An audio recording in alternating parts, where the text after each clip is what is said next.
Good evening. Hello, everybody out there. How's everyone doing tonight? Hoping you're all good. It's finally Friday again. We're back for another banger episode. So, as usual, if you're like me, you live and breathe reptiles, we aren't here for the clicks or the viral trends. We are here for the true passion. I started this show because I wanted a place for the real keepers and dedicated breeders to finally have a community within Europe. Somewhere where we can talk shop, share tips and tricks, and basically deep dive into the hobby that we love. We're doing that with one single goal, which is sharing the passion that drives us. And as usual, every week we sit down with some of the biggest legends in the game and some of the newest up and coming prospects as well. My name is Roger, Pappy's Premium Pythons, and this is Pappy's Premium Pod. Quick disclaimer, guys. Pappy's Premium Pod is sponsored by ProHerper. And yeah, he is the European leader in reptile genetics, specializing in genetic verification, sex identification, disease testing, all that good stuff. Join the global hashtag breed different movement now. Get the best value for your money and start testing with ProHerper today to verify your reptile's genetic potential and maximize your collection's value. No more growing pos heads and hoping they prove out or anything. Just send your tests to ProHerper and he will verify them for you. ProHerper is known for its fast turnaround times, high quality tests, and European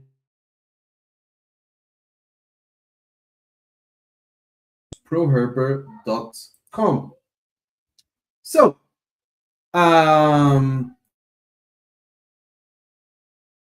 finds the rational spirit of this show. Based in Portugal, technical engineer with nearly 2 decades or around 2 decades of experience. But his education didn't stop in the classroom. He has even gone through the heart of the Amazon jungle, observing animals in their purest form to bring that biological knowledge back to his facility. He is the mastermind behind Herp-Utopia. I'm sure you've seen the logo everywhere on social media, Morph Market, and at the European shows. Where scientific rigor meets a deep-seated passion for the wild. From the technical mastery of Arboreal Boas to the elite management of high-end ball pythons, he is the man who designs biological excellence. So, without further ado, ladies and gentlemen, please help me welcome Cristóvão. I'm going to say that right because that's how you pronounce his name. Cristóvão, in good Portuguese accent. welcome. Hey, Roger. Yeah, I like the Cristóvão. The foreigners doesn't know how to say my name. Are you hear me? No. No? And now what? It wouldn't be a live episode without these kinds of things, and we're here for it. What's up, man? How you doing? What's up? Are you hear me now? Yeah. We're good. Yeah? Okay. How are you doing since like 10 minutes ago? You're doing well here. Yeah, a bit hot here. We're on the snake room. Yeah. So, you keep your room warm, right? Yeah, for me, it's like the most important heating system is the ambient. Yeah, I have like 27 degrees during the day, 26, 28. It goes up to 28. Right now it's like 27.9. But I have a cool down in the nights to 26 year round, except for the cooling period, of course, for cycling and breeding. That I will have on that time like On the regular year, 24, which is, I think, the best for ball pythons. 24 at night. In the day, 27 again, 28. It's my sweet spot.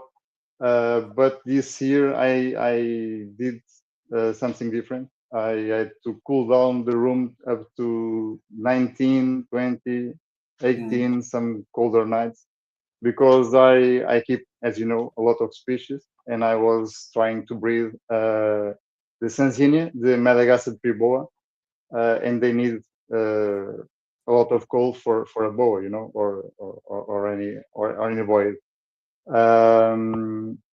And it works. She's rabbit right now, so fingers crossed for the first Sanzinas at Portugal. Yeah. Yes, sir. Yes, sir. Fingers crossed. Very good. So, I mean, where do we start, right? Like the name Herp-Utopia. What? How did you come up with that? So I think is related with my giant collection on the matter of variety. Of course, I don't have hundreds of snakes, but I have 16 species of boas and pythons right now. 16. Nice. When I had more colubrids, I have just my old colubrids, like 6, but I had much more in the past. But boas and pythons, which is my focus for the last 5 years. I breed and have them longer than that, but focus exclusively and on the on the python, sorry, and the boas is maybe 5-6 years ago. Yeah. But yeah, I have a lot of species, and the herp is like reptiles and amphibians, of course, but in my case only reptiles. And Utopia is like the perfect world for these animals. So I like to think I have my Utopia of reptiles. So I came up with that name long time ago. Yep. And also I started to breed reptiles back in 2011. The first reptile I hatched was a leopard gecko, May 2011, so 15 years now, in a couple of weeks. And I needed to like advertise and sell and stuff like that. And as you know, without a breeding page, it's hard to sell stuff or just like show off your collection. You need not a personal page, but a breeding reptile page. So back in that time, like 2011 or something like that, I created the Herp-Utopia page, breeding page on Facebook. There were no Instagram yet, or at least as far as I know. And later I did the Instagram page and Morph Market page and a website, but it's in Portuguese, so it's like I don't use it very much. All the available animals are exclusively on the Morph Market. Okay. Yeah. Yeah, that's cool. So, do you want to get? How, you said you have like 16 species of boas and pythons. What all do you work with? What have you got? Yeah. So ball pythons, which is the focus for this episode, I guess. But it's the species. It's the species I have the most. I have like 45 ball pythons, which are 24 females, adults or sub-adults, 12 males, so 36 adults, and I have 9 holdbacks, like a substitution tax, which is 25% of the collection. So every year I try to replace 25% of the ball python collection. Okay, it's the species I breed the most.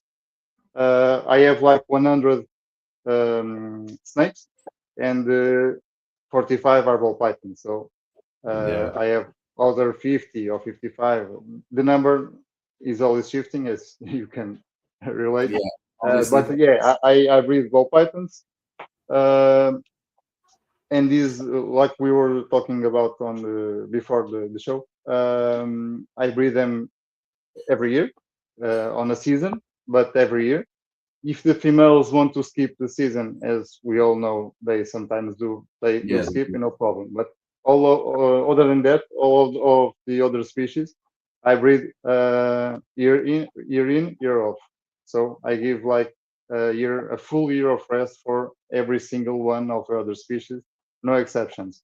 So I breed all pythons, of course, is my number one breeding numbers per se, Yeah.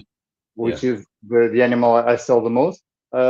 So I breed also Bradley's pythons, the Australian Bradley's pythons for a long time now. Continuing on pythons, I breed also spotted pythons, also Australian. My first year with chondros, with Morella azurea, the pure azurea from Lerea locality. I have eggs right now in the incubator. Yeah. So it will be a first for me on that species. I have, so it makes 3. I have the python mole, I think is that's it. On the boas, I have rainbow boas and breed rainbow boas since 2017. I have Amazon tree boas, like I have 6 adults, and I breed them also since 2017. I have emerald tree boas, which are my pride and joy. I have the northerns, and I breed them since 2022. I have basin emerald tree boas. I don't breed them yet, unfortunately. They are too small yet, but they are my pride and joy. My favorite species is They take emerald. what, 6 years? Sorry? Is it like 6 years to breed basins? Yeah, something like that. Yeah, and my have 6 years, but not in shape yet to breed. I had some troubles with the female, and she's back on track, but she's late. So another maybe 2 years until I can try officially. But in the meantime, I'm breeding northern emerald tree boas. This year, I expect or I hope to have another litter. And my first litter from 2022, I have 4 holdbacks that should be breeding like next year also. I have Dominican red mountain boas. I have 3 of those, but they are too small to breed yet. I have the Sanzini, the Madagascar tree boas that is gravid right now, the female. So fingers crossed for a litter of around 8 to 12 or something like that. Would be like my goal this year. My ultimate goal this year would be the Sanzinis. I lost count. I have also the the Candoya. I have Viper boas. The Candoya aspera. Yeah, Viper boa. I breed those 2. I have I saw those right now. Yeah, but I have the melanistic, the black ones. They were tough to get. And they are outstanding. I have a red also, but still small to breed. But the black ones I'm breeding. I have canyons and boas. I breed a lot of those over the years, like 20 baby litters and stuff like that. I have some big females. More animals. I have the Corals annulatus, which is the Costa Rican annulated tree boa, but they are new acquisitions. They are small yet. You have yellow ones? Sorry? Is that the yellow ones? No, the annulated tree boas are like the Amazons, are very similar, but the pattern are more like rings, you know. But the color has less variation, so there are no reds or stuff like that. But they are like bright orange or a beautiful gray. I have one of each. I have the orange and the gray form.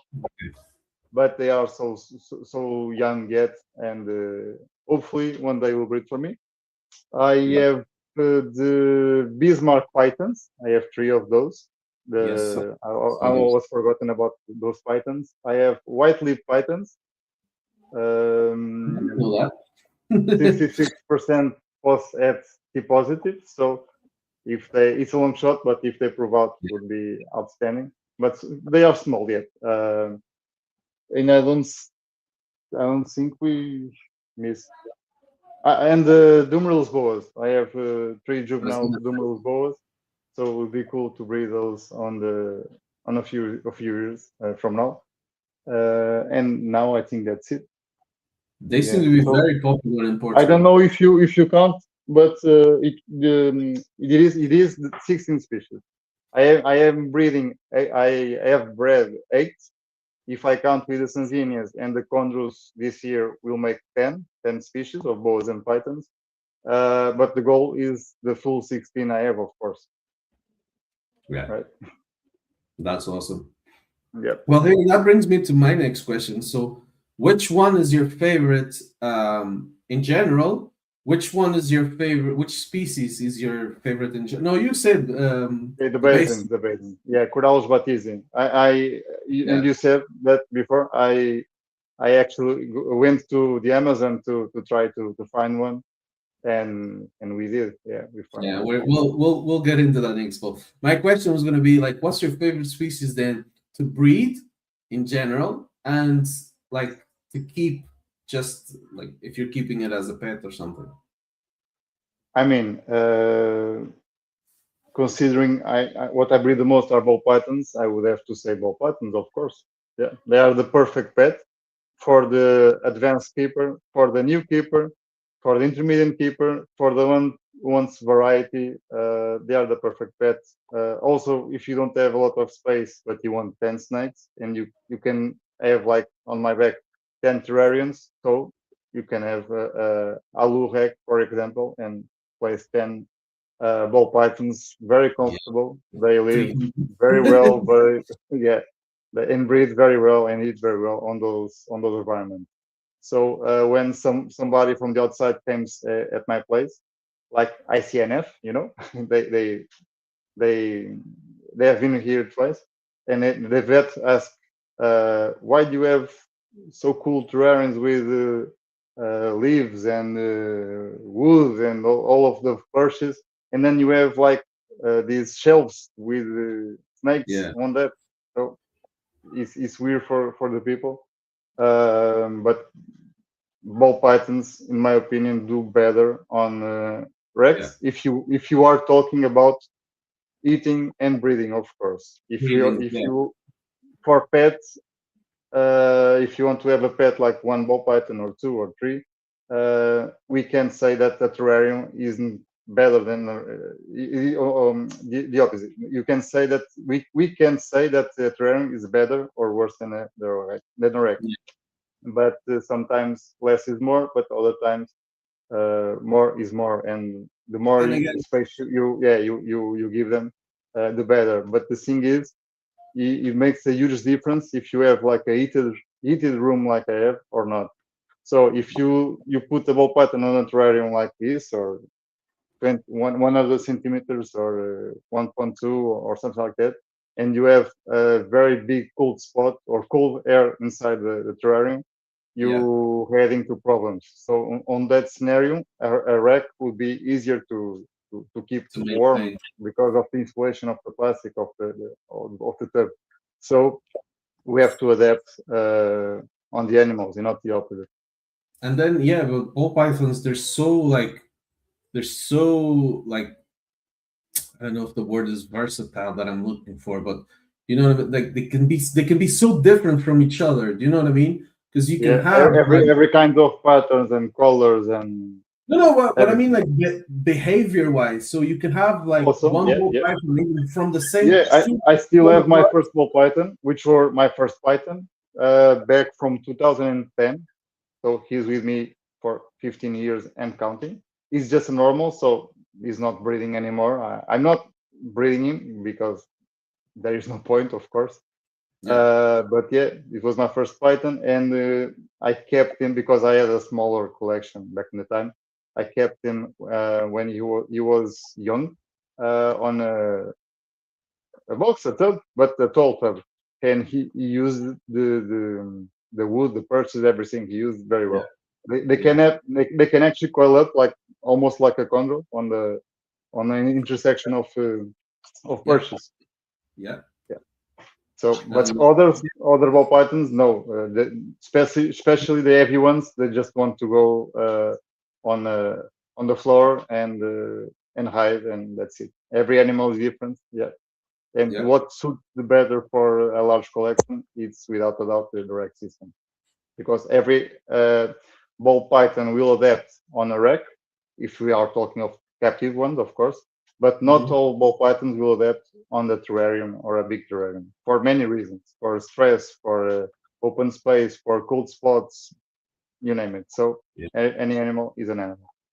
I have a terrarium that I from when I had my first one, and I Yeah. still use it because I rotate it every time I do a deep clean and a change. I take another. I try not to, unless it's an adult male. I try to keep the adult females in their boxes, their Yeah, tubs. the breeding females, the less you Yeah. move them, the better. Yeah, so the babies and like sub-adults, every time I change it up the terrarium, I put a different one there. So they're like used to going around and stuff. Yeah, to spread their Especially, legs, right?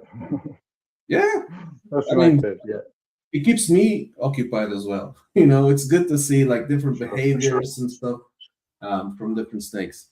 Um, Outstanding. but yeah, I don't think, did you say which one is your favorite species to keep? I mean, but my favorite is the basins, like I Yeah, said. yes, it's yeah, To that breed, I question. don't know because I don't breed them, but to keep, Yeah, I mean, if I could only have one snake or one species, it would have to be the basins, of course.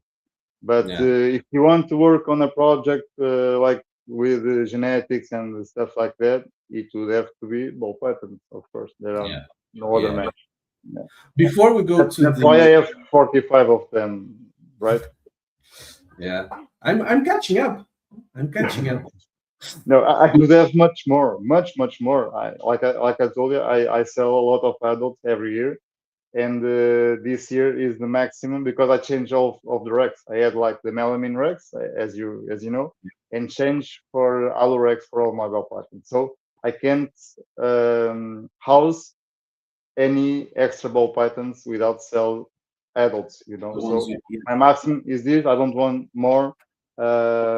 Even when I have like around 15 clutches of ball pythons plus all the other species is like a nightmare, a positive nightmare because it's a lot of work, a lot of babies. I have like 150 babies all year, every year. So it's a lot of mouths to feed, a lot of tubs to clean, a lot of work. Right? Yeah, and I have, if you consider me a professional, but uh, I consider, but on work ethics, and I have a company, of course. I had to open a company to breed and sell snakes, like legally, but it's not my day job. I have a full-time day job. Okay, from 9 to 6, and I only daily every day I came to the snakes at night every yeah, day, every single day. Plus the weekends that I have a full day, of course, to deep clean it if needed, or to feed and to water yeah. all the animals. Right? And is But that do you every have every day they get the spot clean every single day. yeah?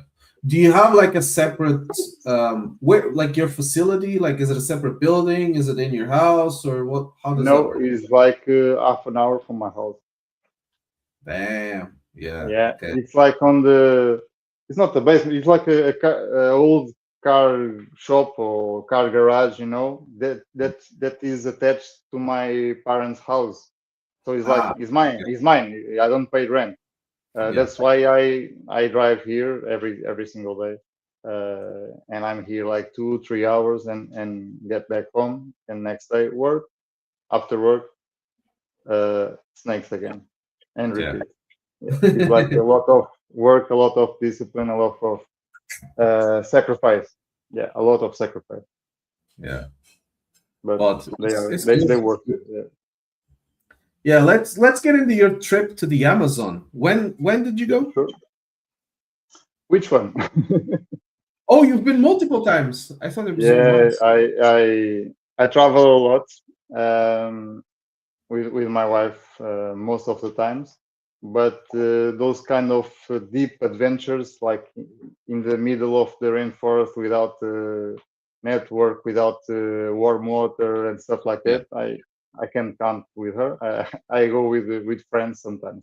So I went to the Peruvian Amazon in 2023, so 3 years ago, to to search for the basins, and we find a big one. I think is the most beautiful and big one that was ever found, especially if we compare with the iNaturalist, which are where people post their wild animals that they found, of course. And I went to the Ecuador the year after, searched again, but no luck. So sometimes we win, other times you lose. Can you repeat that bit again? Because it froze. Yeah, I was saying that I went to the Peruvian Amazon in 2023, and the next year we went to the Ecuador Amazon. Oh, okay. The Amazon is on 9 countries. So my long life goal is to go to every single of those countries, because the Amazon is the home of the boas, and boas is not what I have the most on quantity, but it is what I have the most on species. Right? Yeah. I have like 4 species of pythons or 5, and all the other 10 species are boas. So the Amazon is the paradise for me. We found an anaconda, a small one, some red snakes, 2 Amazon tree boas. I was lucky enough to those are not hotels. We call them lodges, which belongs to companies, of course, but it's like ecotourism companies with guides and everything. And I couldn't sleep on the very first nights on the Peruvian because of the jet lag. I'm not used to go to bed early. So, and on those countries, when the sun goes down, you dinner, you sleep. That's it. So they are sleeping at 9 p.m., which is not normal for me. So I went to sleep at 9 p.m. 3 in the morning, I was up. 3, 4 in the morning, I was up.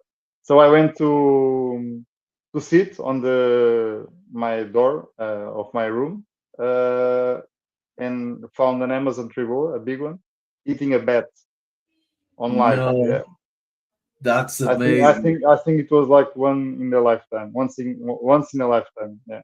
Definitely. She was swallowing the bat. I have a video of the Amazon finishing swallowing the bat. Yeah.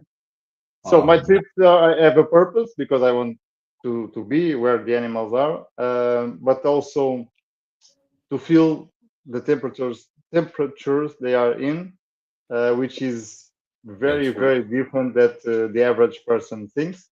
The heat with the humidity is almost unbearable.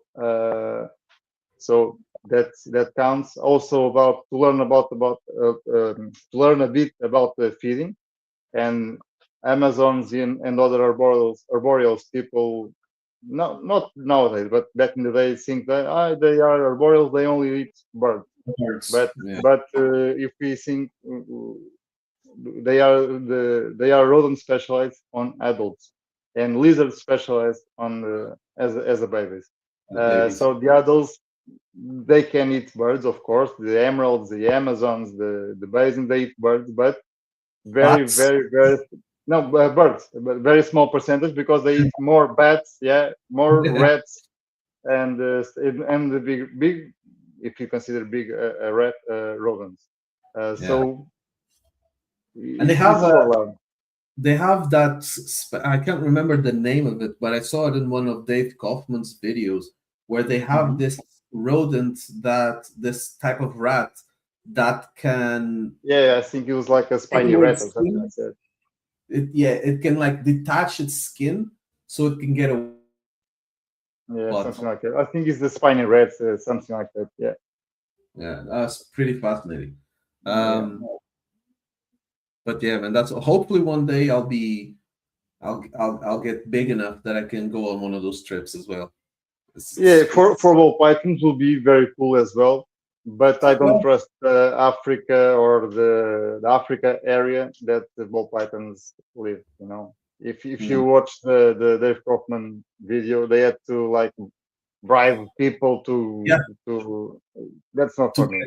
From place to place, I prefer to go to a place with an ecotourist team and company, of course, that can feed you the proper food without getting diarrhea and stuff like that, and go with you to search for animals, because we think because we have a lot of animals, we can find them in the wild.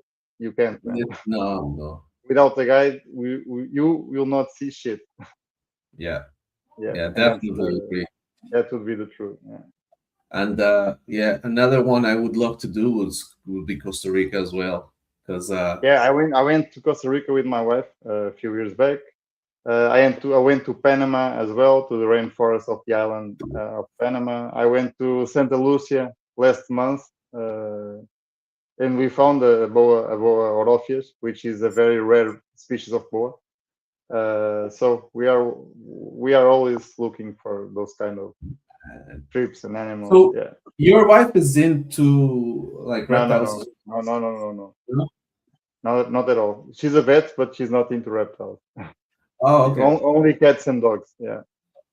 Ah, okay. But it would be a perfect match for my collection. Like the If she the was an exotic, zootechnical plus the vet would be outstanding. But no, yeah, maybe one of the kids, huh? Maybe one of the girls. maybe hope so. Yeah.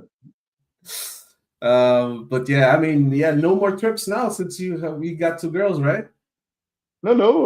It was last month, the Saint Lucia trip. But with the wife, because it was not like a wild trip, it was like a vacation trip. But Yeah, I convinced her to have like one day to the one track rainforest, in 2 days. just one day with the guide, and the guide luckily found us a boat. But deep in the Amazon, last time she was on her early pregnancy, so no Yeah. kids yet. Yeah, but so maybe next year I'll come back to one of those places again. Yeah. With the kids? No, no, no, no. The kids, it's too soon for them. No, because it's dangerous. Not of Yeah, of just course. not just of the safety, but diseases. A lot of malaria and stuff like that is very very dangerous, especially on the older people and babies and Yeah, kids. yeah. More It's vulnerable. very dangerous. Yeah. Plus the Yeah. vaccines that you have to get every time you go to the jungle. Some will last forever. Others you need like another dose. Yeah. Very good. Yeah. Um, so obviously you have all this experience with all these different species like pythons and boas. You know, how do you think that helps you become an overall better breeder? Or do So I you, think I think I combined like theory plus practice. My first reptile was in 2007, a green iguana. That so it was like almost 20 years ago, like 19 years ago, and yeah, that's where I everything started. It's when you start to search about thermostat, heating, lighting, UVB, everything, and it goes up from there. Back in 2009, I got my first snake. It was a corn snake. It was the first snake species I read was it were corn snakes. And then on that year, 2009, I went to college, to the university, on the Zootechnical Engineering, as you know, uh, which is 3 years, and plus the master on animal production, which is 2 more years, and keeping a larger every year collection, and starting to breed them. So the theory plus the practice with the growth of the collection organically, because I start to breed a few, sold, uh, bought other species, breed, sold, bought more species, more terrariums, more racks, more everything. So everything here was built organically with growth every single year. The university, like as you can tell, of course, is not specific for snakes or for reptiles, of course not. But the zootechnical engineering is the science behind animal production of any kind. You know, okay, what is the animal production, or what is related with animal production? Can be meat, eggs, basic everything. for Yeah. pets, for fishing, for hunting. Everything is related with animal production. And if you want to specify, we can talk about reproduction, nutrition, feeding, genetics. I had like three disciplines of nutrition. I had two disciplines of genetics, advanced genetics, genetic improvement, animal behavior, animal welfare, everything related, or everything that we can relate. It was not applied to snakes, but I can apply to my snakes, and I did that all my adult life per se. That's why everything is at point that is today. You know. Yeah. That's awesome. I mean, sounds like a lot of work. I remember growing up, Yeah, right? And I'm from not too far from you, but I was born in Villa Franca, Chile. that's where I Uh, live. You know.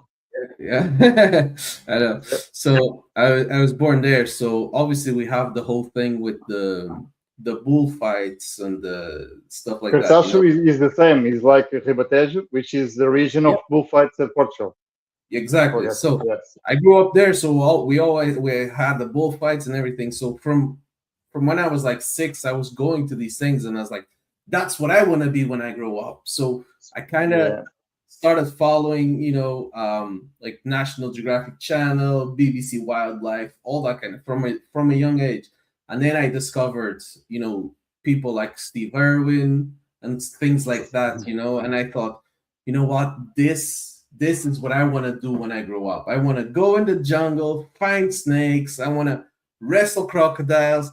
And obviously, as I grew up, I found out to be, you know, uh, like to be in biology. Basically, you needed a degree and you needed to study and learn a lot of shit. And when I found out, I was like, yeah, no, screw that, and I just gave up on that altogether. Yeah. I It's didn't tough. have the Especially willpower.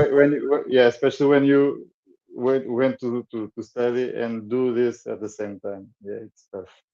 Yeah, I didn't have the heart to continue, but we're here. Hold on, let me take a quick sponsor break, Of course. and then we're actually gonna get into our giveaway from last week. But if I can pull this up, we'll do this first. So, guys, yeah, as you know, Pappy's Premium Pod is sponsored by ProHerper. And as always, guys, you know what I'm going to tell you. We've got all these ball python genetic tests available. We've got corn snakes, scaleless and microscaleless sex determination tests. The prices are there. Between 1 and 9 animals, 35 euros. Between 10 and 49 animals, 30 euros. And 50 plus animals, 25 euros per test. And additional tests on the same animal are an extra 20 euro. And as usual, we've got,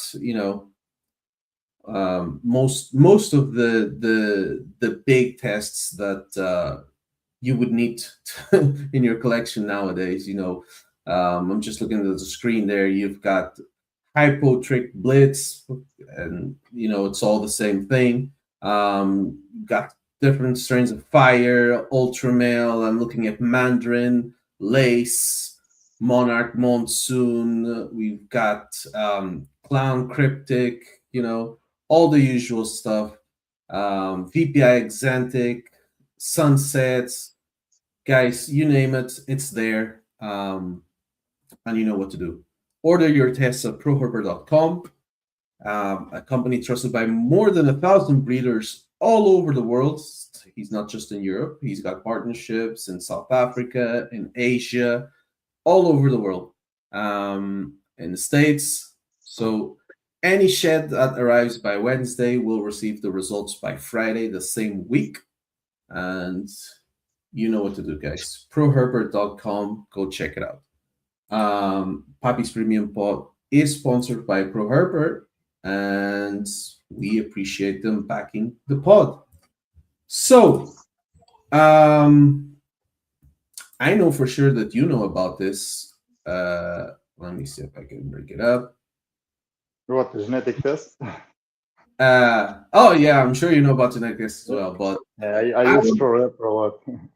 yeah, I'm sure we all did, and yeah, it's awesome. No more waiting for, everyone's heard this story a million times already, so you don't Especially need when to. some of us came from before the shit test. Yeah, it was You had to tougher, hold back tougher day. to prove Yeah, the hits and all that kind of stuff. Yeah, that sucks. I can't remember. I can imagine being a yeah, breather back then. much And easier especially now. guys like us that we're limited in space and the amount of animals we can keep. It makes a world of difference. Yeah, But what I want to bring up is this giveaway. So last week, let's go. for those who don't know, we had Chris from Unlock Genetics and Peter Morik from Dutch Pythons, and they very candidly decided to give up a snake.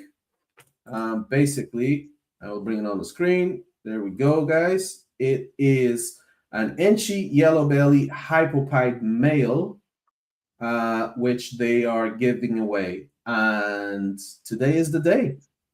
In order for you to enter this giveaway, you have to comment the words giveaway on the YouTube video from last week. So what we're gonna do right now is pick a winner.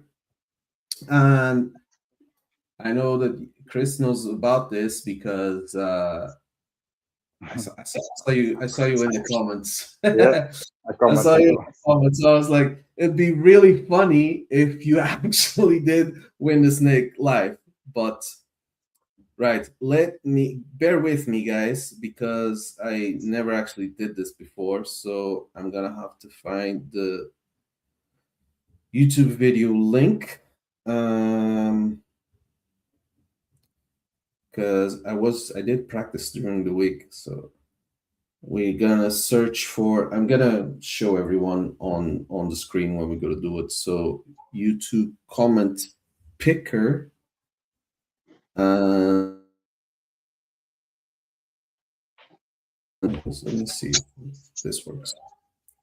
So we'll put in the video.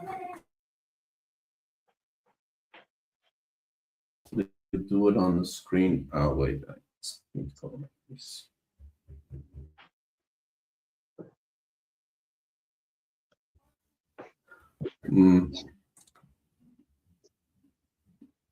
Try. It's not great for the phone. I would expect it to focus on the phone. But anyway, the winner is a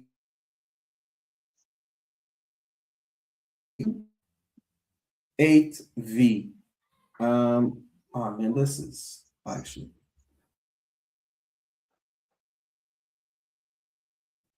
Quem foi? Who was it? nope. Exato. Doesn't work. I will take a screenshot and I will post it. Okay.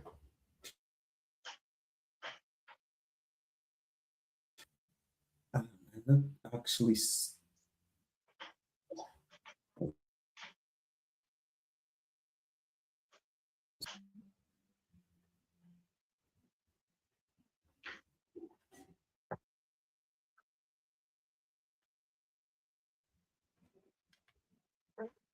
Anyway. No, it doesn't focus.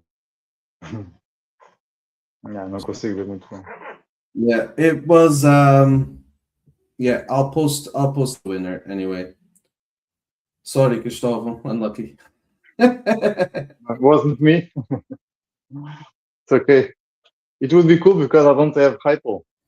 You have won an Enchi yellow belly hypoclown. No, Enchi yellow belly hypopite male. and you'll be able to collect it from Houghton or Ham completely free of charge. Big shout out to Chris, Unlock Genetics, and Peter from Dutch Pythons for providing this opportunity for my peeps.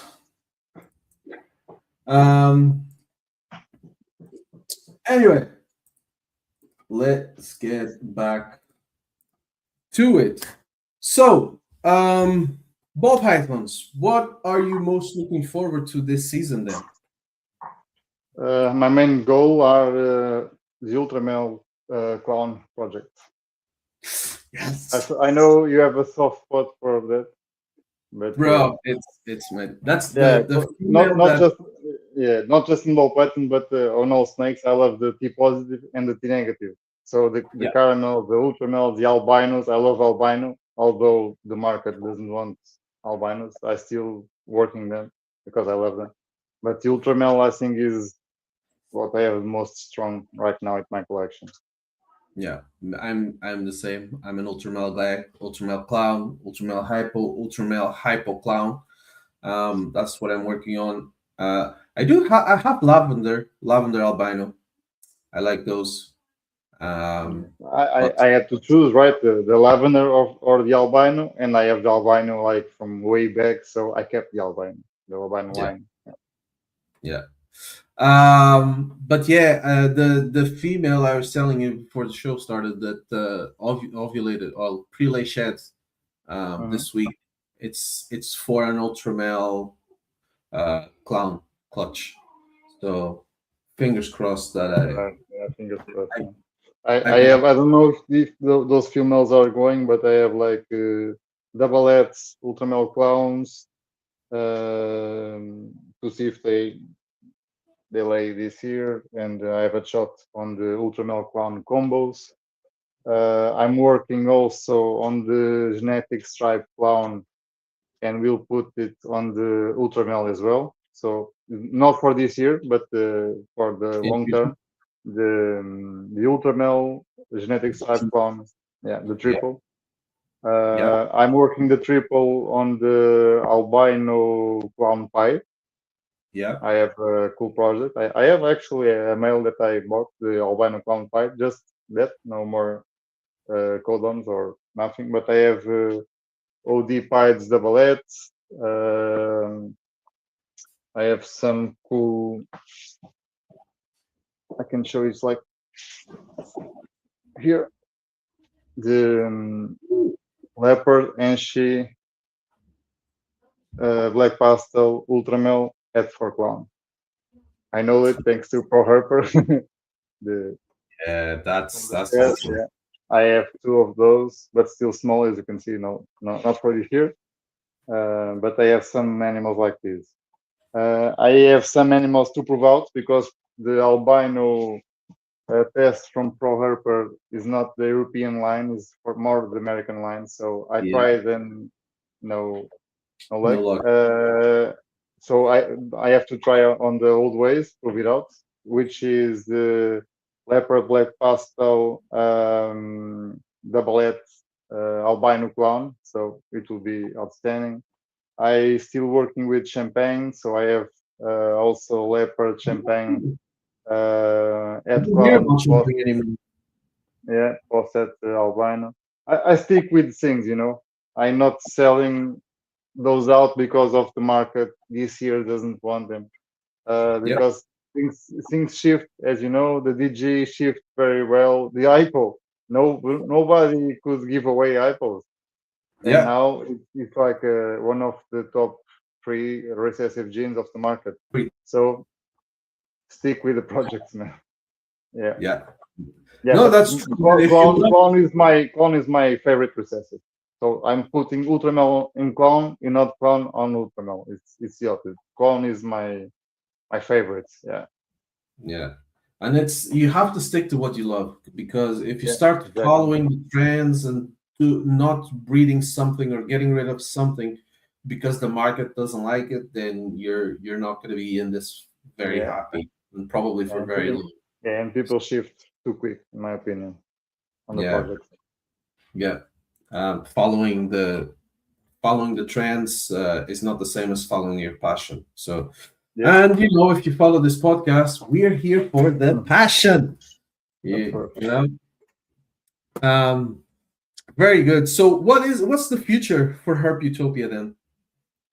So on number wise, ball pythons will stay the same, but I will continuously upgrading my collection on 25%, like I told you, every single year. So Mm. if I look back on my collection when I started, people don't know, but ball pythons are legal in Portugal just since 2008. So for us, it's like a very young hobby. And I have single gene pastel, single gene Mojave, single gene lesser.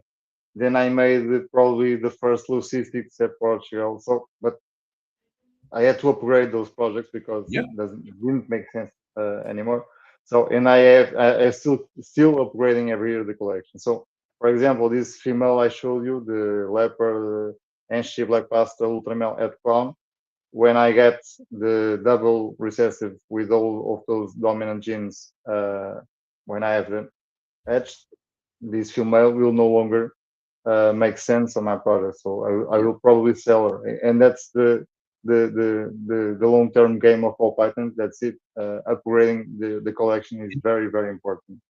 On the other Exactly. species, because I don't have the numbers, I have like one or two pairs of each. Or on the emeralds, I have a bit more.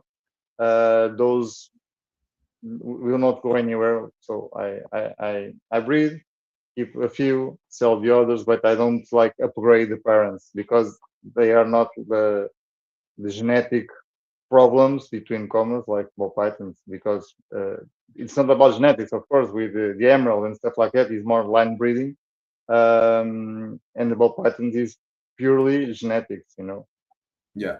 So Yeah. genetic animals, genetic solutions, basically. Yeah. Absolutely. So, um, are you but are you planning on growing? I stop. I can't hear you. Say it again.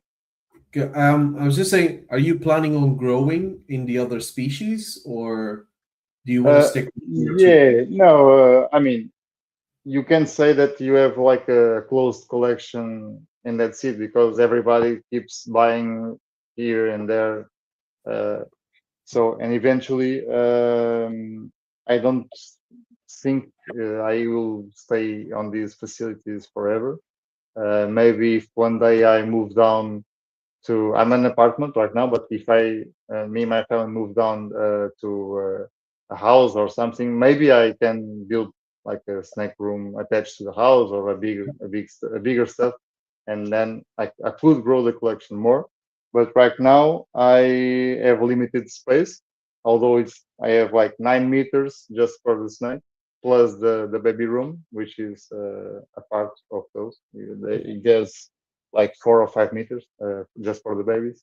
But I can keep here all of the adults that I have from all of the species because I have the Bismarck python, the white lip python, and stuff like that growing, and I have the space for them as adults. But I don't have much more space for much more species right now. Yeah. Yeah. We'll see in Exactly. the future. But Yeah. If you do get a house, so my plan, what I've been thinking, I've been fighting with my wife about it, is always, the shipping containers, yep. like the I think Tiago one from of Algarve, those. I think he used those. Yeah, that's. I like mean, like like like trailers. I think so.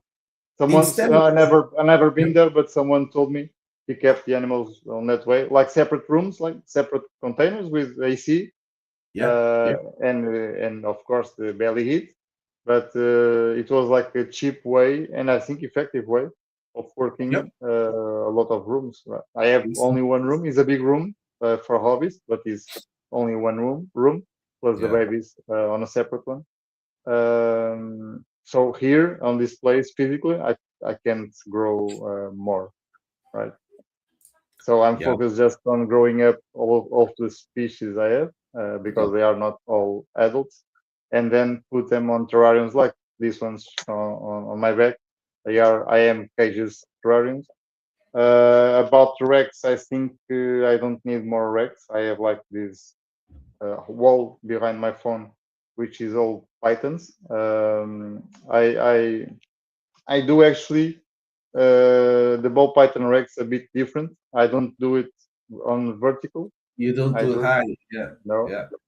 because first of all I need space for terrariums, and also I don't want Rex above my waist, with that, which means like close to my For face. You know, if you are doing these levels, yeah. like yeah, it's not practical to spot clean, and they can bite your face off, and I think it's more dangerous. I can show up, I think so, really quick the model which is working for me very very well. Uh, how do I change the camera? I think it's like this, Yeah. Yeah. We see it. but but we can see. This is my model, you know. Yeah. I So adult ball pythons with two terrariums on top, all the way down, yeah, that's awesome. all the wall are ball pythons, like just 3 levels, you know. Let Yeah. me back, yeah, back. Yeah. That's awesome. I love it. Yeah, Yeah. it's a different model. I'll visit someday. Mhm. Yeah. Very good. So, I mean, do you still, I know that you obviously in Portugal, we have to work a very like niche thing. Do you sell most of your ball pythons in Portugal or your Funny thing, at Portugal, um, maybe it's what I sell the most are ball pythons, because I provide not just for the public and other breeders, of course. I also sell for some stores. yeah, Okay, like the byproduct. I don't breed animals for stores of any kind, but you know we all have those pipe product. normal Yeah, at ultramels, normal at clowns, pastel, yeah.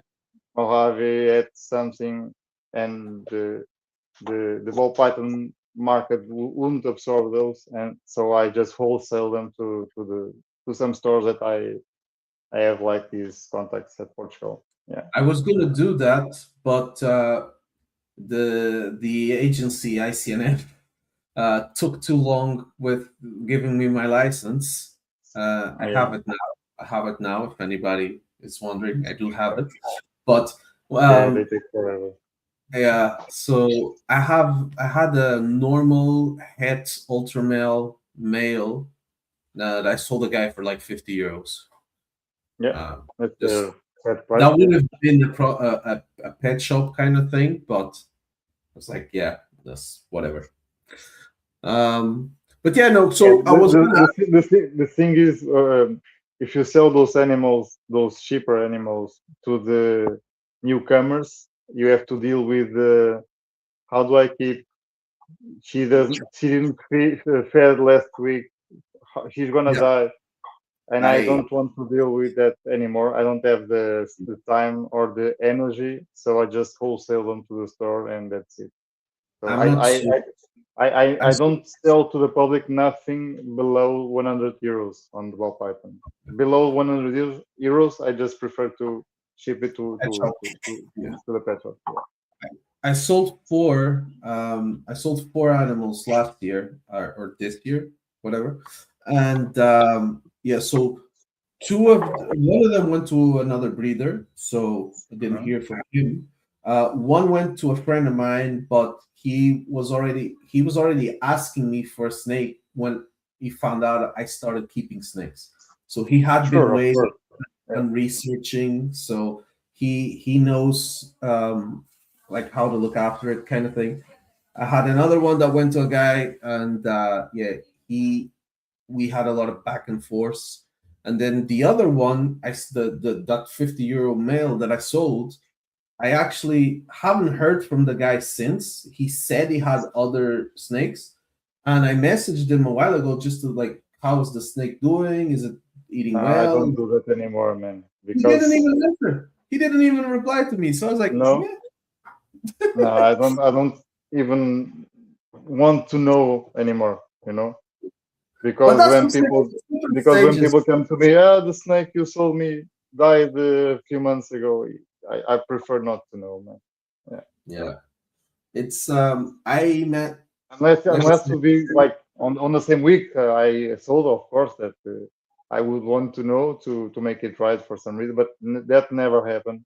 I never lost a single animal on shipping or delivery ever, never. Mhm.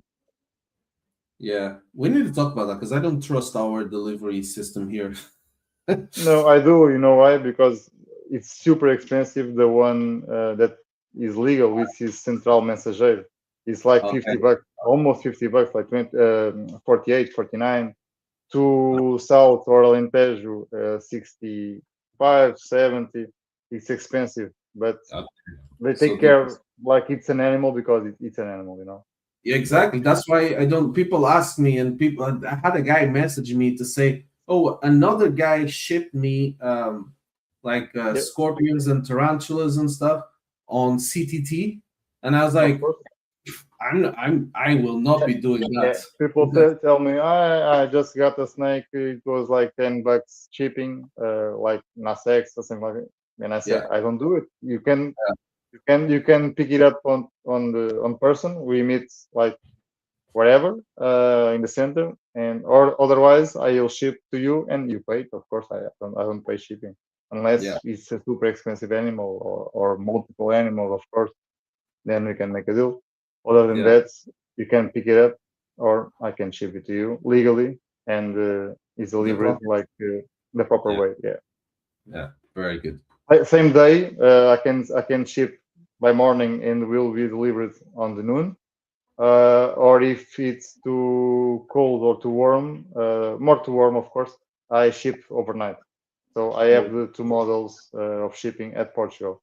Outside, as you know, we depend on the couriers, which are fellow breeders that go there to the shows. I go myself at least once a year. So Are you that going on this that, year somewhere?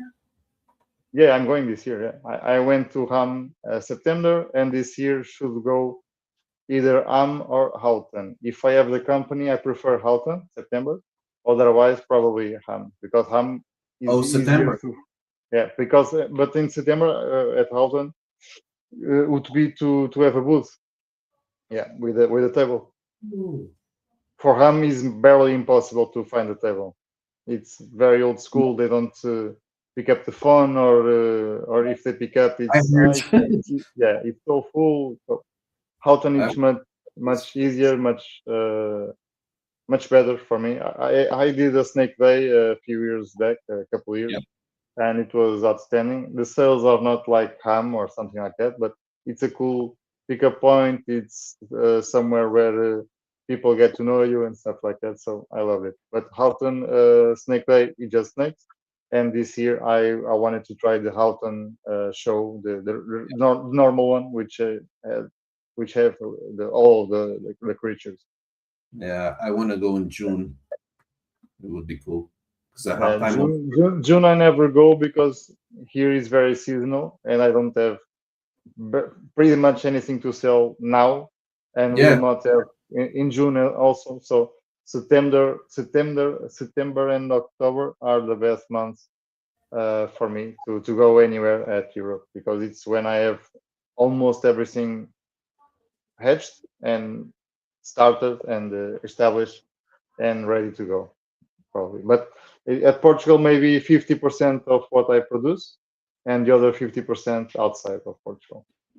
mm, If we are talking about uh, more rare species like the viper boas, even the sand boas and the emeralds, that stuff go outside, of course.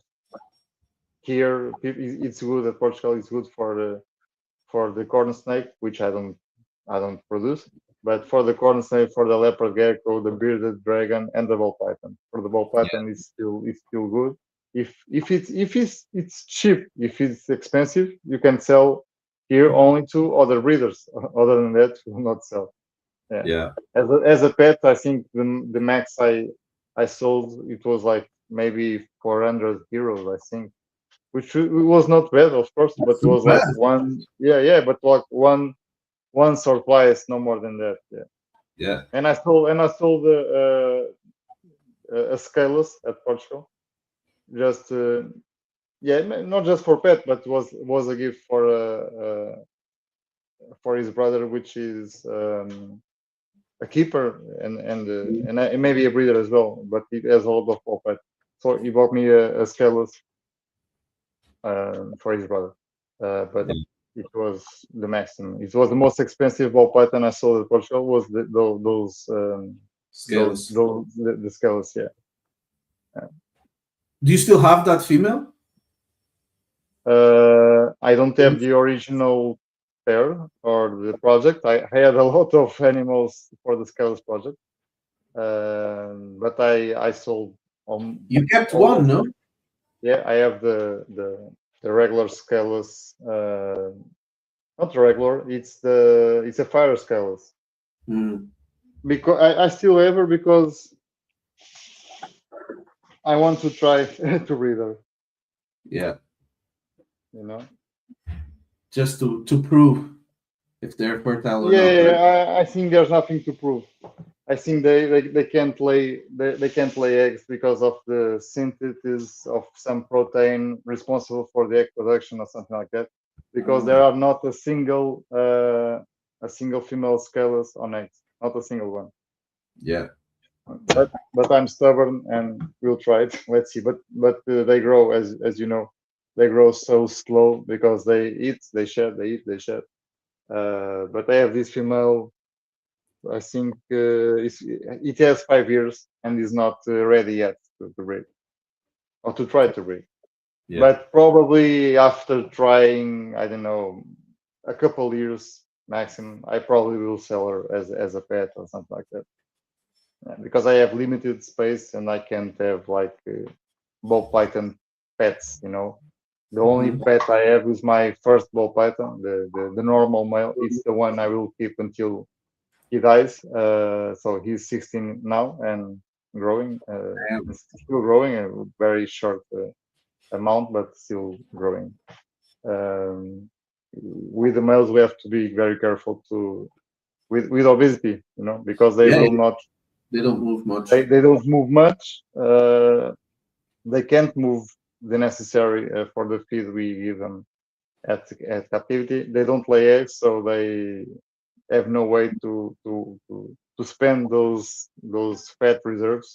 So we have to be very careful with the males.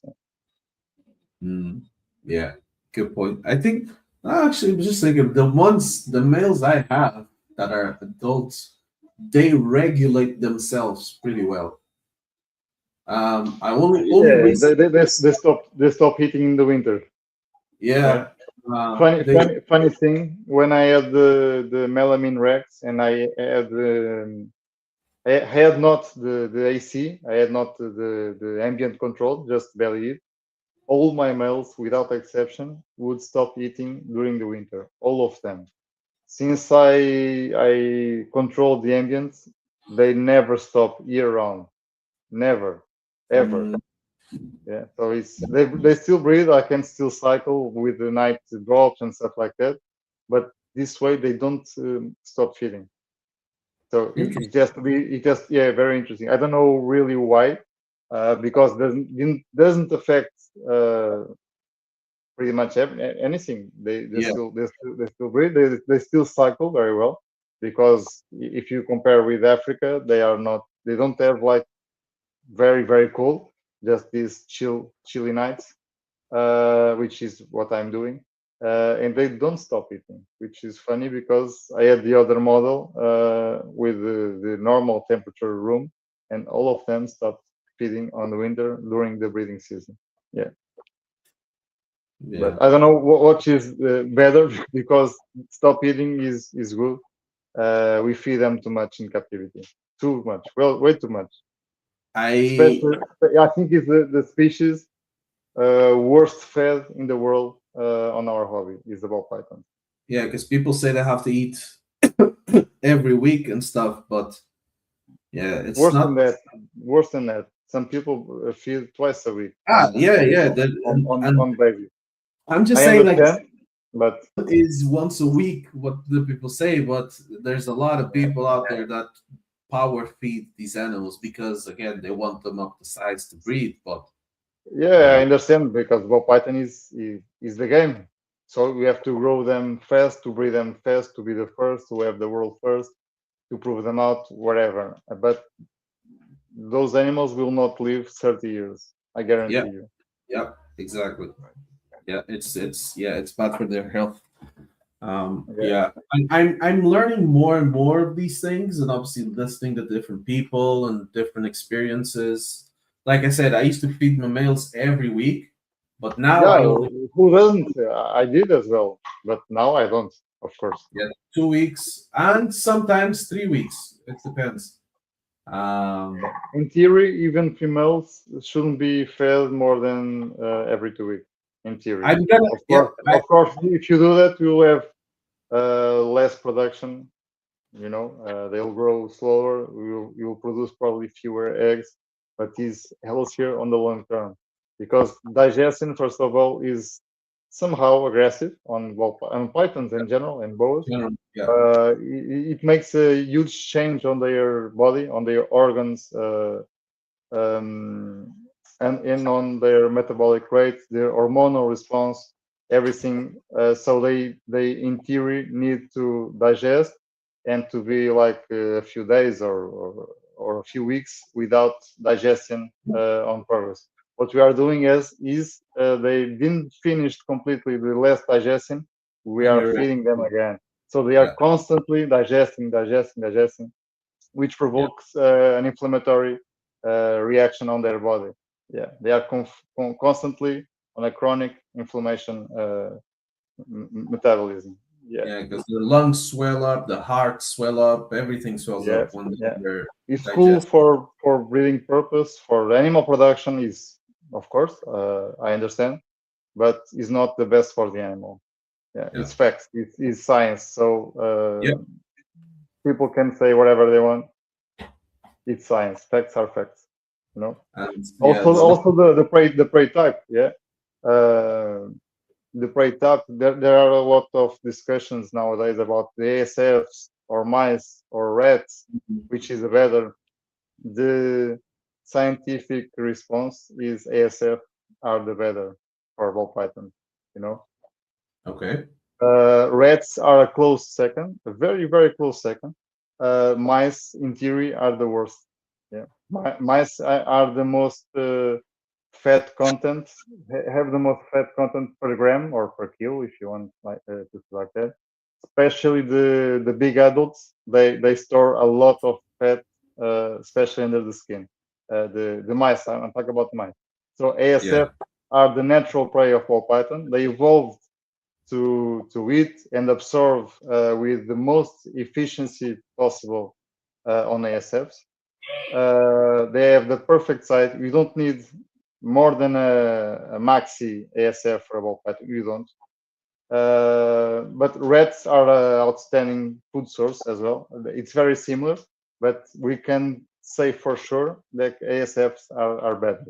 The animals when they eat, they have like an hormonal response as well, the satiety hormone, the growth hormone, whatever, which is which has evolved on ball pythons, has evolved considering the ASFs as the main food source. So yeah, it's the one they take the advantage better with the higher the digestibility, higher protein content. The ASF has yeah, more protein than rats and mice. yeah, The more calcium content, the ASFs per gram have more calcium than rats and mice. So the ASF are the ultimate prey for ball pythons. yeah. It's tough to get. I try to mix it a bit. So I do like on the baseline rats, which is the more not affordable, but Available. Available. Yeah, I was about to say in Portuguese, disponível. Rats are the ultimate prey for captivity because of the availability, but would be better for them ASF. So I was saying I do both. I do most rats, but I try to every time I purchase the feeders, I try to buy like I don't know Nice. 100 maxi ASFs and other sizes as well. You But don't grow your own rats, right? I wish I don't have the space or the time. Yeah, Yeah. because you can't have that on the snake room. The smell will be No. terrible. So, but some people do that. But I think you can go away with like just one tree or one pair or two. You can go away with that, but the smell is unbearable. I usually have like a trio of mice on my parents' house, so up here, not exactly on the facility. Just we have live feeders when I need it because some ball pythons need to start live, not all of them start frozen. And especially for other species that I need live pinky small mice, like viper boas and sand boas. They respond very well because they are very nervous and they respond very well to the movement of the pinky without me like teasing them. But yeah, I always on the breeding season have a trio of mice to have live feeders. But other than that, Just for baby. 100% of my collection is frozen. Yeah, and most of my collection it's rats with a mix of ASFs, and I do mice as well, and quail and chicks. But for ball pythons, only rats first, ASF second, and I do some maxi mice for some males. But I think I will stop it because as I said, those maxi adult mice they store a lot of fat on under the skin, and even if we look at the snake and we say is fat or not, obese it is obese or not, but there are other stuff that I learned recently, which is the most important, which is the subclinical obesity, which is the fat that on the snake is storage under on the organs like the liver and the kidneys. Like you don't see the snake getting fat, but the organs are getting fattier. So it's very important to give like a more lean meat like ASFs are the most lean meat I think we have on the market, and the close second is the rats. Yeah, very close. I rotate everything. I give them well, the adult females I don't give them mice because they're too small. There are no point. Yeah, there is no point. Unless after I do my rounds, someone didn't eat and I have one mouse or two left, I will give it to one of the bigger females.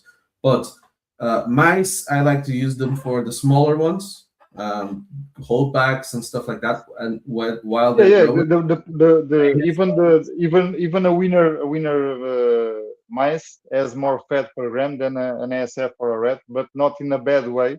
But an adult or maxi adult mice is very fat for I think almost any python, unless you give it like sporadically. Of course, I do that. Of course, I use a lot of variety of prey, but you you were should talking about chicks. I give them chicks as well.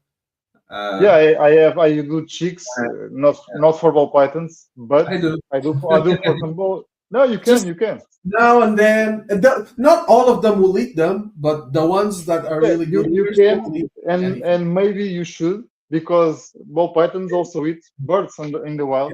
Yeah. And I don't do it because of. I mean, you are growing animals. We are growing animals to breed, and I don't want to jeopardize that by giving a prey that they can prefer over a rodent, like being stuck on birds. I'm going through that with a Dumeral's boa right now. I have a male that only eats chicks. I have a female that I can give chicks and mice sometimes, and I have other female that eats everything, so no problem. And the different sizes on those 3 animals is astonishing, because the chicks are kind of small, they are kind of lean, and this male will take forever to grow, and I can turn around and give him rodents with all of the tricks that I can use, but no guarantees. Yeah, but on the ball pythons you can absolutely give chicks or quails. Is a very lean food, and red plus ASFs plus chicks, I don't see a problem, except that just something different. Yeah, because except that if they get addicts to chicks, that will be the only problem. But if you know Francisco from Benedita, Francisco Xavier, you heard about the name? I've heard the name. I see his page. I think is like Python or something like that. Yeah, I think he's going to RAM sometimes with people, but he's like low key. Francisco has like probably the biggest collection of ball pythons at Portugal. He has like 200 or 300, something like that. And he feeds rats, but also quail. He breeds quail for the ball pythons. Oh. And the funny story, he lived in Africa on ball python land, and he said you see a lot of quail hanging around. So ball pythons for sure eat quail in the wild, for sure. Yeah. So he feeds rats and quails, and I think it's very intelligent way to feed ball pythons. Yeah. But not every week. You should not feed every week or twice a week on baby. You should never do that. Yeah. No. If anything, the next time I order rats, I'm gonna get even more ASFs because I get they are expensive. They are more expensive, and they are not available on quantities, because if I'm ordering like 200 ASFs, probably my supplier will not send me all the 200. Yeah. Yeah, I usually get like because he sells more mice and more mice and rats, because it's what people buy the most and are cheaper. So mice are very, very cheap. I buy mice very cheap. I buy like the maxi adults, which I will stop using. I use for other species other than ball python, but I will use even less now. I buy them like 60 cents a piece. Do you buy them like in units or kilo? I buy them in kilo. Yeah, that's what I'm thinking of doing next, because I was trying to calculate. My purchases are like winged rats 10 kilos, medium rats 10 kilos, and it goes on. Adult mice around 10 kilos as well. But ASFs I can buy only per unit. The supplier does not sell in kilo. Is it per unit? Yeah. It's very expensive units on ASFs. Yeah, I use Roberto as well. I think it's the best because of the quantity, but also the quality. I think it's the only one I know that has like all the vet certificates and stuff, sanitary certificates. It's very important for me actually. Yeah, of course. And I want to breed rats someday, because like I don't have as many snakes as you, but when I do get to that number, I hope that I will definitely have another space where I can actually breed my if I someday get out of here and go full pro, living out of snakes, I would for sure have to have my own space for rodents. I don't think it's possible other way, Yeah. It's a big expense. It's a big expense, and you always need some life to start the babies. Yeah, it's inevitable for my opinion. But for now, it is like a side hustle. It's a hobby. It's a part-time business, you can say. Yeah. But also, we don't know about the state of the hobby worldwide, so when going full pro right now, I don't think would be the right call. And also, I don't have the volume, the money volume coming in to live out of this, not even close. So I will still upgrading my collection, my terrariums, my racks, my room, everything. And you'll see. But hey, listen, But, we could go on for hours and hours, but it's getting late. It's already like an hour and a half. I like to keep the episodes a bit short, not like other podcasts. Obviously, I agree. You, for me, for everyone watching, we all have families and lives and stuff. So I want to get this wrapped up. And to finish up, I'm gonna ask you just a couple more questions. So one will be for you to share a snake room horror story. Ooh. Worst thing that's happened in your snake room. I mean, I never had like a big bad event because I have everything dialed in, Wi-Fi controllers everywhere, fans everywhere, AC. I think I can't remember like an horror story because I You don't don't think feed rats. That's the big thing. with rats. There's But always rats. yeah, I don't recall. I mean, I had one Amazon, but it's not an horror story. You know, like the wire that is glued on the ceiling on my panels on here. I had a Amazon litter, and I got one baby like completely glued on that. So it was like a nightmare to get him out. Yeah, but it's not an horror story. It's just a bad event. It happens. How did that happen? They crawl around everywhere, and with the body weight or the mom crawling around, she just not disconnect, but deglued, let's just say, from the ceiling, and a baby got stuck there. So other than that, I mean, I had a ball python that didn't hit anything, and I gave her a life. Sometimes I don't hit right away, as you know, so I leave it overnight. It was a bit bigger than the safer size of the mouse, and she got bit. Nothing serious. She didn't die or something like that, but she got bit a lot until the next day. That's one of the reasons I don't do live ever to any animal except to start babies, because sometimes there are no other ways. Yeah. Okay. Other than that, I don't really remember. Probably I have something that happened, but I don't really remember. The mail I got from you, it wasn't that bad, of course, so I wouldn't remember right now. The mail I got from you, I had to feed him live after a while because he would not eat. Yeah, it happened. I mean, I sell a lot of snakes, and everything already happened to me. Like the snake ate the day I got her. Okay, perfect. And the snake, I show the video. I always do that, almost always do it, like before sending, like a week before. I do a video. Look, he's eating. Yeah, don't bother me after this. He's eating.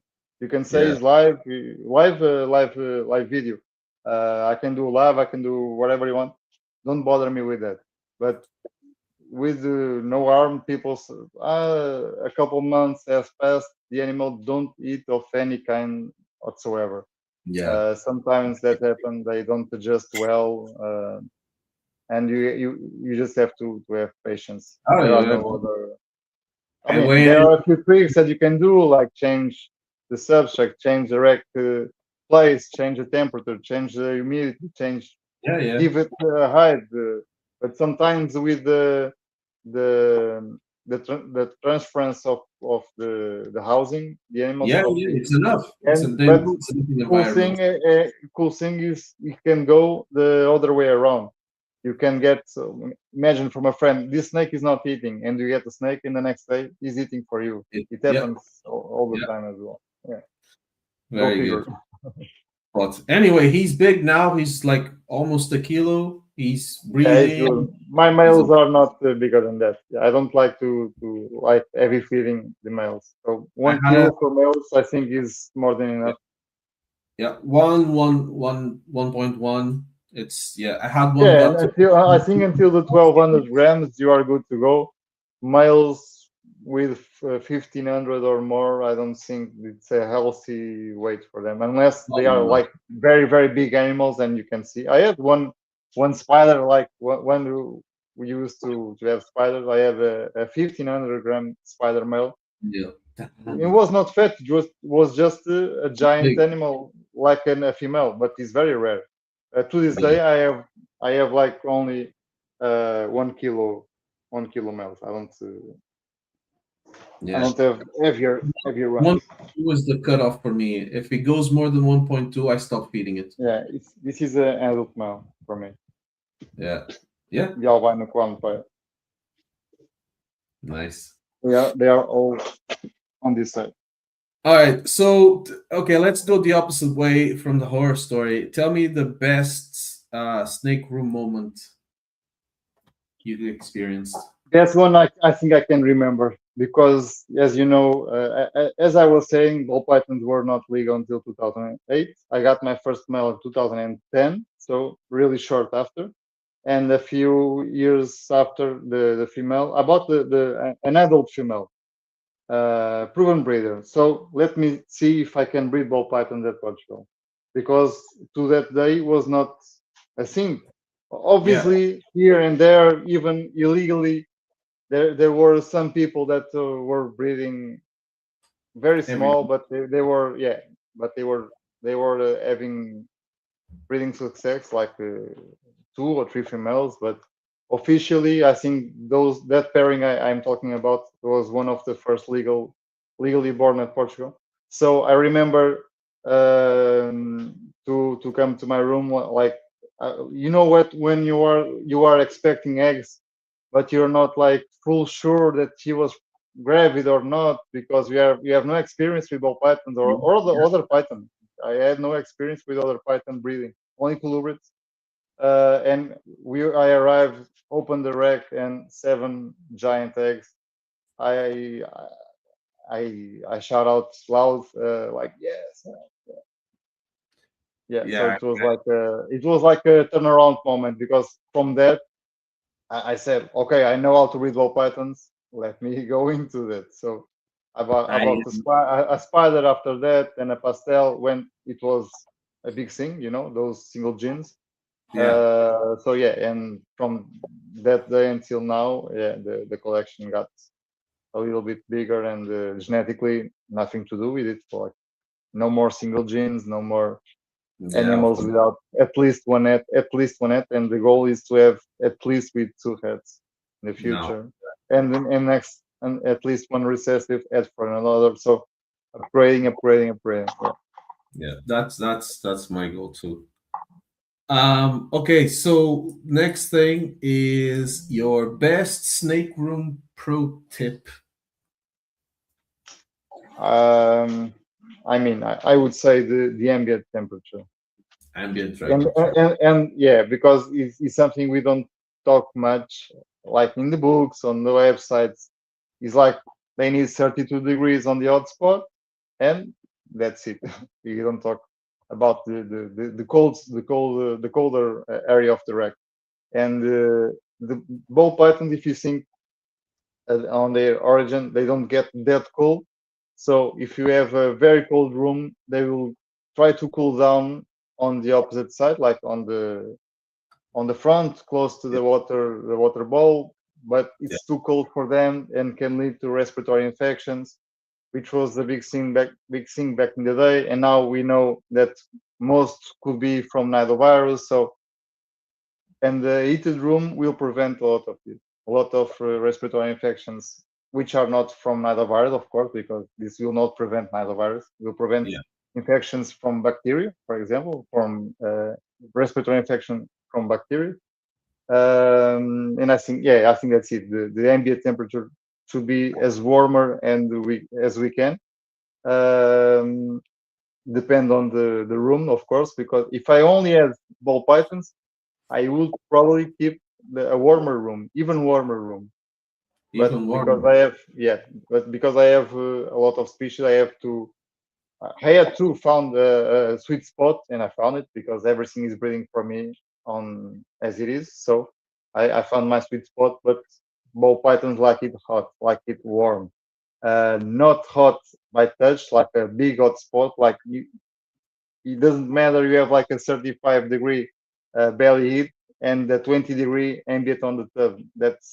That's a recipe for a Disaster. severe burn, to a severe belly burn or a respiratory infection. Yeah, I'm fortunately enough that I never had to deal with a lot of respiratory infections. I had like twice on ball pythons, no more than that, and treatable. That's why I now everything that I buy, I have to do full quarantine with the NIDO test. No exceptions. Everything that comes in has to have an IDO test plus crypto test. No exceptions. Yeah. Nice. Very good. Well, for like 140 almost. So let's get this Yeah. wrapped up. Whenever you want. Nomination. Nomination has to be a Portuguese. It should be Ricardo. I don't know Yeah, if you ever tried with him. yeah, I've tried. He's on the list. I think who else? I think it was Michael that mentioned him as well. Yeah, I think so, but I didn't listen all of that part. But Ricardo would be because he's not the breeding most. He's not the one who breeds to the longest. Nothing like that. But he's the one who is invested on full ball python collection and big bucks genetics. So shout out to him. I would like to see him on the show. Other than him, Tiago, because he's someone from my era. It was one of the first at Portugal breeding reptiles as well as me. Oliveira? So Tiago Oliveira, yeah, would be a cool addition to this podcast. If those two don't want, I'm One I'm of them. sure I'm sure, yeah, but you know. But the other addiction could be João. João is a new breeder. João from JP Pythons, from Porto. Yeah. You know him. He's I a used to new get breeder, from but big shout out to him. He's doing a very nice snake room. He's doing other species now. He's in the game for not long, but he will give cards, as we say. I think so. You have a few animals from me, so from some double head projects. So I hope to see him get those animals to have success as well. Yeah. And that's it. Those three are the nominations on this order. That's awesome. I will try and speak to Ricardo again. See. But hey, listen, it's been great. It's been great episodes for me, especially. You know how it is. We can once we start talking snakes. Yeah, we could talk for hours. We didn't talk about the shed testing, the market, Yeah, I know, right? There's always episode 2. We can always do whenever you want. But we can always since I'm bringing it up, just to close the subject, the genetic test. I don't think people know how valuable it is for this day. On a time consumption way, on a money way, on everything. Yeah. Genetic tests are the best thing that happened to the hobby in the last decade, for sure. And I'm working with Jürgens to have the gender determination by shed on other species other than ball python. We are working. Yeah, I gave him a lot of samples because I have a lot of species. Yeah. And he told me he's on a good way. So maybe this year we have further notice about. Hey, there you go, guys. You heard it here first. People don't understand how cool it is to use the sheds to genetics, gender, everything, right? Yeah. Okay, I don't interrupt you anymore. I'm No, out. listen, Roger. I will just take you off the screen. I will say goodbye to Sure. these people and close the live, but you can hang back. We can talk a little bit more. So, guys, thank you for watching. It's been great to have Cristóvão here. Yeah, thank you for coming on and sharing so much valuable information with us, everybody. I hope you can help me give him a round of applause. Oh, Herp-Utopia. Oh, he was saying thank you, and I took him off the screen, guys. So that's a wrap for this week's episode. Thanks anyone who was out there watching and in the comments. And yeah, man, if you've enjoyed this episode, do me a big favor, hit that like button, hit that subscribe button, share this with another keeper or breeder. You know, we are building this community within Europe together, and every bit of support helps us keep the passion alive. As always, you can find more of my work at Pappy's Premium Pythons on Instagram, Facebook, TikTok, YouTube, Morph Market, all the usual jazz.